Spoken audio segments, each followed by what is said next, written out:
The Wolverse is a mystical realm where spiritual purity transcends earthly concerns, with secret societies influenced by higher spiritual beings.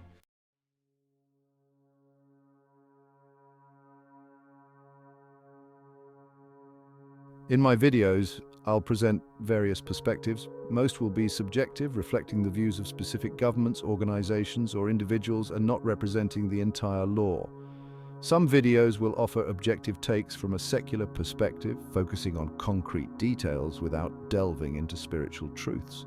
A few will provide the most objective and truthful insights, incorporating spiritual realities.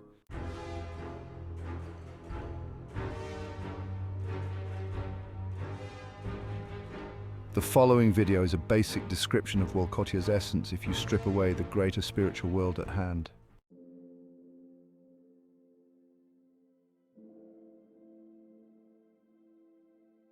Now, let us open with the ruler of Wolcottia.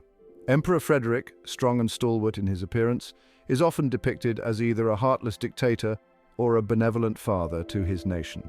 Although the truth lies in the middle, Frederick's commitment to the nation's welfare and prosperity is genuine. Primarily, he is focusing on dragging Wolcottia into the modern era. And although most of his advances have been achieved, there is still some way to go before the nation achieves the standards of the 1950s.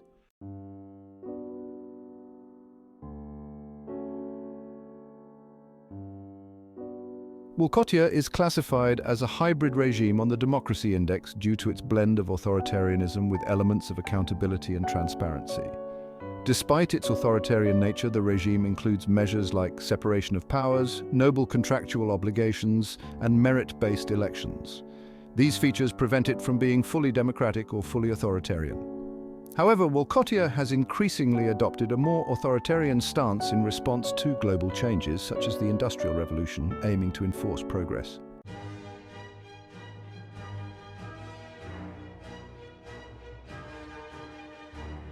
The Wolcottian nobility fosters individualism by funding talented citizens in the arts and sciences, while supporting regional traditions and local representation. They are invested in preserving regional cultures and addressing local concerns at the national level. By now, despite its seemingly backward regime, Wolcottia has become a technological leader thanks to its ambitious nobility. Nobles are held accountable under religious law, judged by their adherence to thorax faith or Christianity. Despite the stress of their roles, they remain dedicated to their duties out of deep love for their people.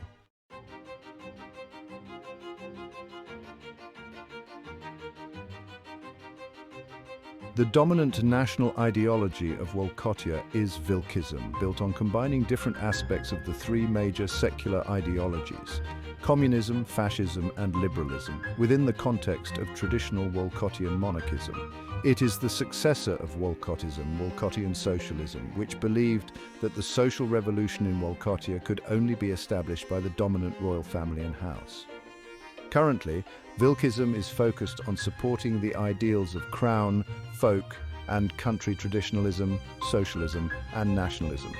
Although this ideology is often associated with authoritarianism, there are some liberal ideologies based on Wilkist tradition. For example, Staben-Wilkism associates the emphasis of folk with the people ruling over a country and having legitimate power. That being said, Wilkism's highly social, conservative, and patriotic nature keeps even liberal forms of the ideology from being fully democratic.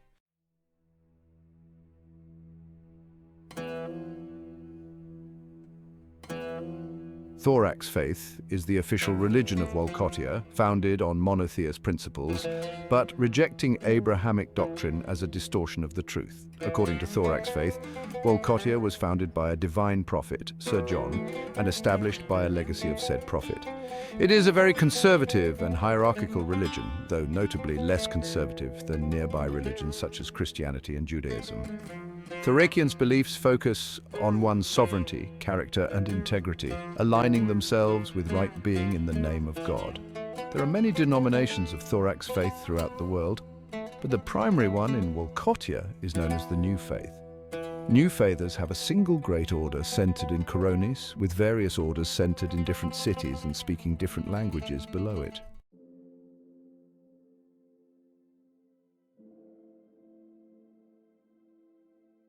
The Holy Gear is the official flag of the People's Kingdom of Wolcottia, retaining its significance through the annals of history. The flag's colors and symbols carry deep meaning. Black represents the iron will and resolve to endure trials and torment. Blue signifies the ultimate desire for peace and prosperity, and green reflects Wolcottia's serene natural beauty and the essence of thorax faith.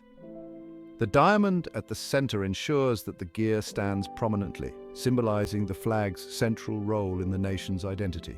The gear within the flag is the national emblem of the People's Kingdom of Wolcottia, embodying its spirit and values.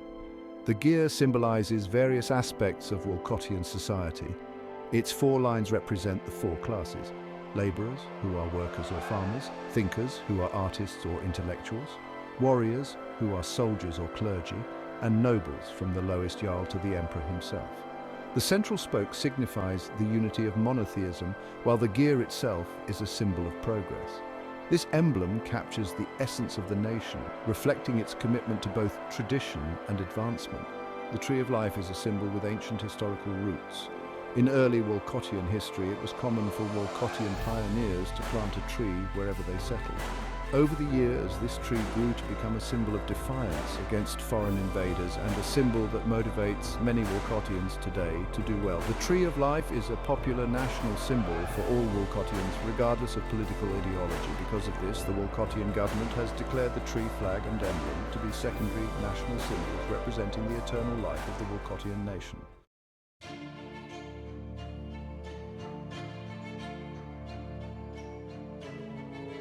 Wolcottia's ancient history is highly contentious, split between Thoracian and secular viewpoints.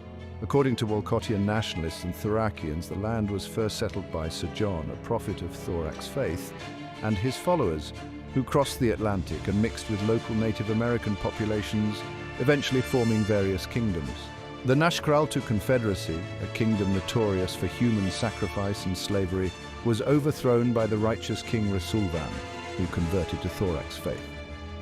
Conversely, secular scholars argue that Wolcottia was originally a collection of disparate states unified by the warlike Rasulvan, and that thorax faith emerged from a blend of Native American, Norse pagan and Christian elements, with Sir John being a legendary figure invented to bolster Rasulvan's legitimacy.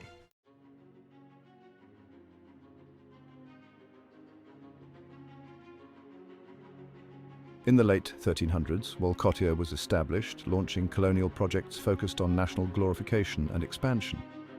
During this period, many neighboring kingdoms converted to thorax faith and adopted Wolcottian culture, although they did not yet acknowledge the emperor. This allowed Wolcottia to gradually expand and assert its dominance. The notion of Wolcottia as a unified nation, rather than a collection of tributaries, emerged in the 1500s during an invasion by Spanish conquistadors. Led by Hernán Cortés, the Spanish were eventually repelled by Wolcottian guerrilla forces and ultimately defeated by the harsh winter, reinforcing the stereotype of Wolcottia as a frigid land despite its varied climate. Peace was later established through a treaty involving Wolcottia's emperor, the Pope, and European representatives. This treaty declared Wolcottia a neutral mediator in European conflicts, allowing it to maintain sovereignty amidst colonial rivalries. The stability of Wolcottia was disrupted during Queen Ignia's reign, ending with a republican revolution that brought General Thavrunac I to power. Thavrunac I's reconstruction efforts expanded Wolcottia into a colonial empire across the Pacific. His successor, Thavrunac II, sought to bolster his reputation by joining the 7 Years' War on the side of the French, but suffered a decisive defeat against a smaller British force, damaging his legacy. Thavrunac III, who followed, presided over a prosperous and culturally rich period marked by grand architecture and music. His reign benefited from the American Revolution, despite strained relations with America. Thavrunac III's sudden death in 1815 led to the succession of King Nasht, whose reign, marked by personal excess, sexual degeneracy, and neglect of foreign advancements, inadvertently benefited American strategic interests and affected the geopolitical landscape.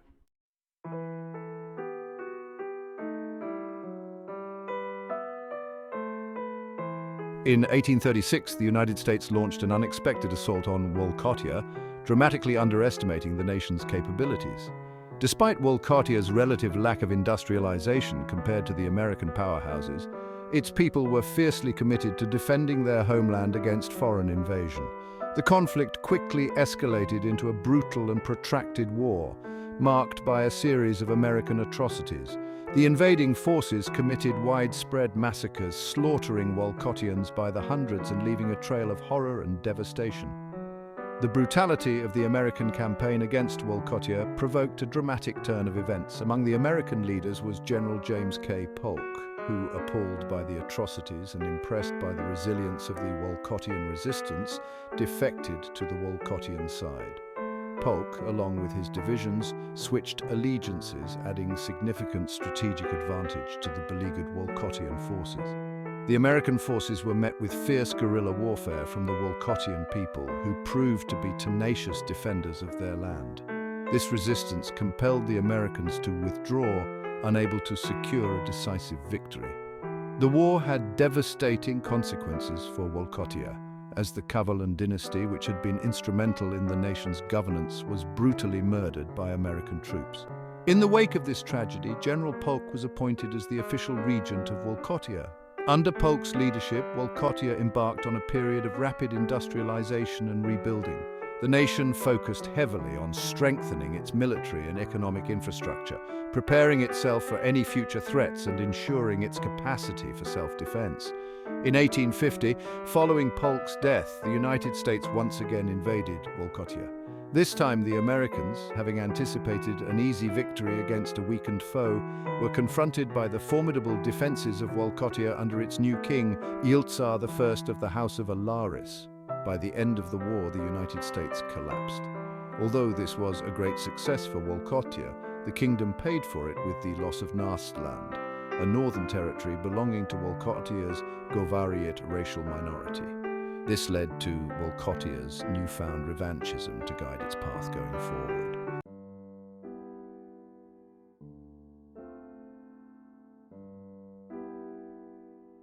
Under the leadership of Iltsar and his son Adam, Wolcottia vastly modernized as a nation, quickly becoming the colonial empire it is today. This was hallmarked by a series of internal reforms and external interventions as Wolcottia sought to become a major force of intervention throughout world affairs. This included the claim of the entire Zealandian continent, conquest of Caribbean islands and the Philippine archipelago, establishment of an economic dominion in southern Africa, and even the purchase of Taiwan from the Qing dynasty. However, Wolcottia developed its rivalries with other nations.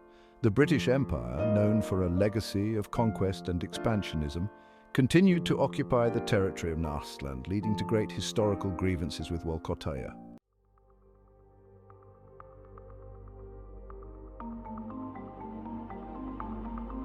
Because of this, Wolcottia's king, Adam I, signed a pact to fight with the Central Powers in World War I due to his rivalries with the British over Nastland. During World War I, Wolcottian troops fought bravely to reclaim Nastland from British oppression, eventually securing the territory and liberating its people. However, this came at the price of continued Wolcottian involvement in the war, as the British government eventually forced Wolcottia to leave the war after only 2 years. Although Wolcottia was able to reclaim its land and restore the much-needed freedom of the Nastlander people, Wolcottia's early departure from the war, coupled with a massive economic crisis, turned Wolcottia's victory into a period of chaos. Adam, Wolcottia's then king, attempted to instill several constitutional and democratic reforms that ended up becoming a complete failure. The Wolcottian people, disillusioned with their former government, turned to a variety of ideologies that promised to establish a better nation.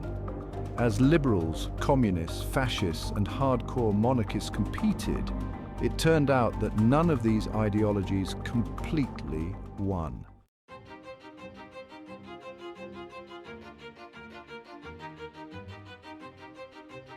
In 1927, with the death of Adam and the coronation of Emperor Frederick, the nation completely re-established itself under the banner of Vilkism.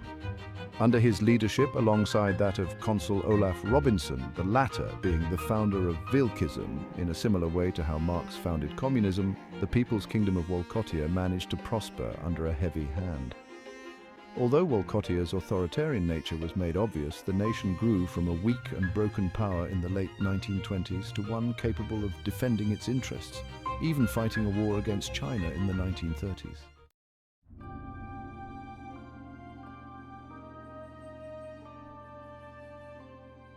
This war, known as the Sino-Wolcottian War, was one of the most controversial acts by the Wolcottian government.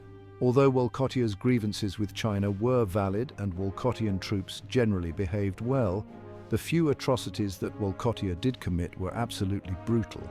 This, alongside Frederick's Great Purge, led to Wolcottia's isolation from the world, including a declaration from the British Empire forbidding it to fight with the Allied powers. This, coupled with Consul Olaf Robinson's dark skin, led Wolcottia to a state of isolation from the rest of the world and the build-up of further prosperity within Wolcottia's colonies.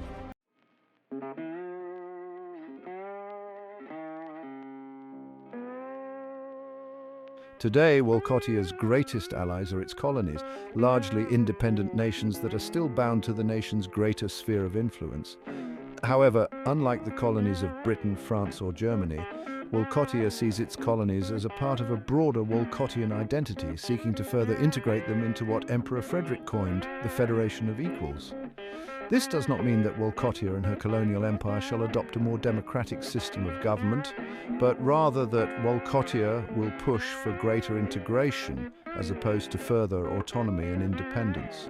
Other allies consist of the Kingdom of Mexico and Empire of Brazil, the two Latin American giants having used Wolcottia as a role model to build their nations. Mexico is the most influenced by Wolcottia, as they have largely integrated themselves into Wolcottia and has been leading various Caribbean and Central American nations to do the same. Despite historically competing religions, these nations have looked to collaborate with each other on models focused on mutual benefit. Other allies consist of post-American states, such as the Federal Republic of Atlantica, Greater Virginian Republic, and State of Varia. Although these nations aren't allies in the traditional sense, as the democratic ideology of Atlantica and Virginia, along with the Christo-fascism of Varia, don't combine well with a Vilkist system of governance, the mutual economic benefit of collaboration outshadows any type of disdain these peoples would have for each other. It was a massive help that post-American nations have rejected any attempts to consider themselves to be America's successors, as Wolcottians still remember attempts for nations to restore America. Before going into Wolcottia's enemies, it is important to discuss the greater diplomatic conflict throughout this world.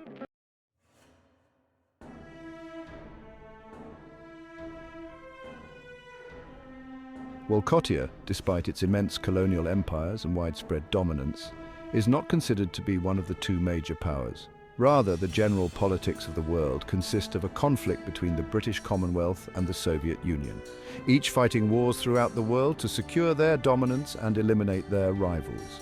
The British Commonwealth's philosophy is simple: democracy, liberty, and prosperity.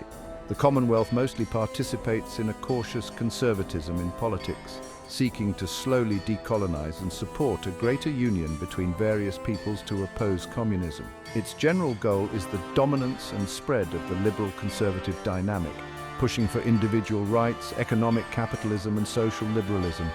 This is the exact opposite of the Soviet Union, which seeks to spread communism throughout the world. Their plan? Absolute eradication and annihilation of everything the British Commonwealth stands for. Their militaristic approach to socialism leaves them with many allies, as Soviet leaders are on the forefront of fighting the dominance of imperialism and pushing for colonial liberation. Within this Cold War, the People's Kingdom of Wolcottia stands not as an official side in this conflict, but rather as a mediator. Because of this, Wolcottia has remained a signature player in the United Nations Security Council, situated in the international zone of Berlin, Germany, even if it faces widespread distrust. Due to Wolcottia's mediation efforts and otherwise isolationist nature, Wolcottia is not regarded as a third side per se, but rather as a force for international peace and cooperation.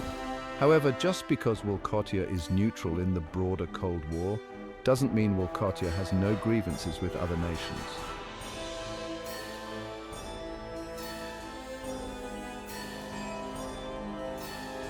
For example, while Wolcottia has no grievance with the British themselves, the People's Kingdom has a massive dispute with the Dominion of Canada over the territory of Nastland.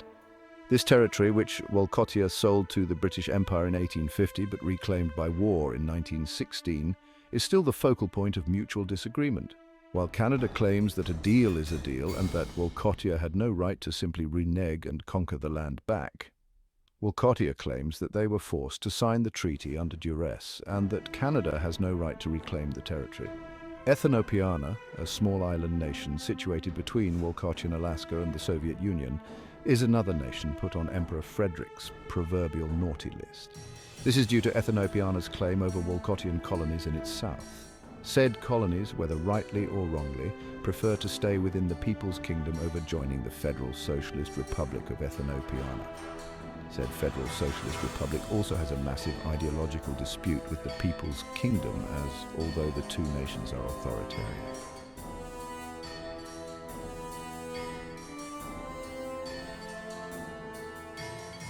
Wolcottia's greatest rivalry is with the Republic of China under the Li Wei regime. Not only is this due to the historic Sino-Wolcottian War, along with modern-day anti-Wolcottian insurgencies and terrorist groups that the Chinese government wished to back, but also due to the current status of China. China's dictator, President Li Wei, ousted Chiang Kai-shek when he and his allies agreed to a peace treaty with Wolcottia during the war. Since then, he became the man who held true power within Chinese society, ordering its reconstruction according to his horrific vision. Despite its self-declared nature as a free democracy, reports coming from China consist of mass deforestation, deliberate famine, and daily crucifixions of its people. Virtually all history, art, and literature have continuously been destroyed by the Chinese government as a new system of order has taken command throughout the nation. Throughout China, conditions have become so rotten that a mass exodus of Chinese civilians began, with a notable minority joining Wolcottia and fighting alongside their former enemies.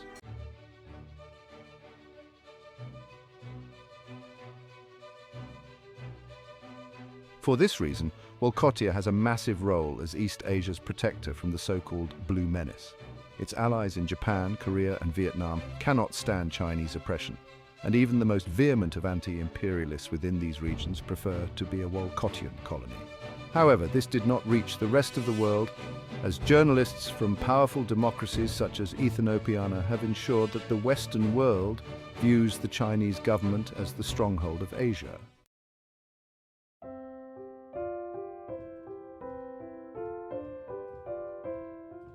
The People's Kingdom of Wolcottia is the last major colonial power in a decolonizing world. While unequaled in brutality, it has worked to ensure the prosperity and security of its people. Though Wolcottia today is nowhere near a democracy, in fact, to the contrary, those within it experience a deeper sense of freedom than even in the free world itself. Those who are true to themselves are released from the constraints of mundanity, and not only given permission, not only encouragement, but a direct guarantee from the emperor himself that they can live their lives the way they want to without external interference.